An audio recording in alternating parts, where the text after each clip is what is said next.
मैं कोई संत नहीं हूँ, ना कोई दलाल। ये शब्द हैं सड़क और परिवहन मंत्री नितिन गडकरी। जी हाँ, वही नितिन गडकरी जो कि हमेशा ये चर्चों में रहते हैं, कभी किसी अपने बयानों से या कभी अपने कामों से ये हमेशा चर्चा में रहते हैं। तो इस वक्त भी कुछ दिन पहले नितिन गडकरी ये बोलते हुए पाए गए कि मैं कोई संत भी नहीं हूँ और ना ही मैं कोई दलाल हूँ।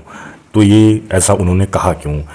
दोस्तों, बात है ये उस वक्त की जब E20 जो कि एथेनॉल पेट्रोल वाला जो मामला चल रहा था, उस मामले में जब एक स्पीच दे रहे थे नितिन गडकरी, तब उन्होंने ये बात बोली। क्योंकि ये सारा जो चीज़ थी उसमें काफ़ी फंसते हुए नज़र आ रहे हैं नितिन गडकरी। तब उन्होंने देखा कि ये सब चीज़ें कुछ ज़्यादा ही रायता फैला रही हैं।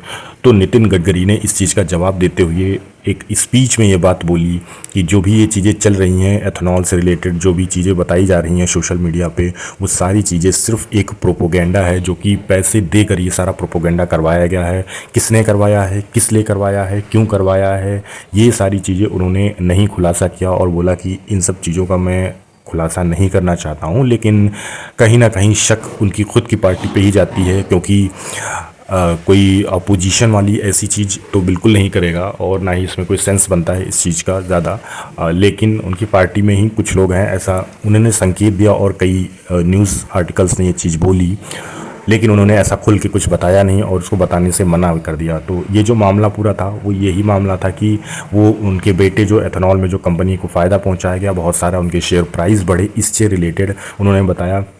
साथ ही उन्होंने ये भी एक चीज़ बोली कि जो मेरे दिमाग की कीमत है हर महीने 200 करोड़ है। मतलब उनके कहने का मतलब था कि हर महीने मैं 200 करोड़ रुपए कमाता हूँ और मुझे रुपयों की कोई ज़रूरत नहीं है कि मैं रुपए यहाँ इतने ज़्यादा मैं करप्शन करूँगा और रुपए कमाने की कोशिश करूँगा करप्शन करके, क्योंकि मेरी खुद की कीमत इतनी ज़्यादा करोड़ों में है, तो मुझे कोई ज़रूरत नहीं है। इसलिए उन्होंने बोला कि मैं कोई दलाल भी नहीं हूँ। लेकिन साथ में उन्होंने ये भी कहा कि मैं इन सब चीज़ों से रुपया कमाता हूँ, इसलिए मैं कोई संत भी नहीं हूँ।